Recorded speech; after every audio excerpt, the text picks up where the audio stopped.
జయ శ్రీకృష్ణ. ఈరోజు భగవద్గీత పారాయణంలో తదుపరి 45వ శ్లోకము. అహో బత మహత్పాపం కర్తుం వ్యవస్థితా వయం యద్రాజ్యసుఖలోభేన హంతుం సజనముద్యతః. దీని అర్థము, అయ్యో మనము బుద్ధిమంతులమై ఉండియు రాజ్యసుఖలోభములచే స్వజనులనే సంహరించుటకు పూనుకున్నాము. ఈ ఘోర పాపకృత్యములకు ఒడిగట్టుచున్నాము. ఇది ఎంత దారుణము అని యుద్ధరంగమున అర్జునుడు శ్రీకృష్ణుడితో చెప్తున్నాడు. 46వ శ్లోకం.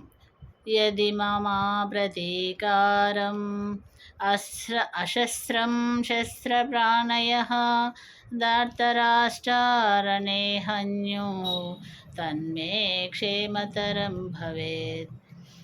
ఈ శ్లోకం అర్థం ఏంటంటే, శస్త్రరహితుడైన ఎదిరింపని నన్ను శస్త్రములను చేబూని ధార్తరాష్ట్రులు యుద్ధమున వధించినను అది నాకు మిక్కిలి క్షేమకరమే యగును.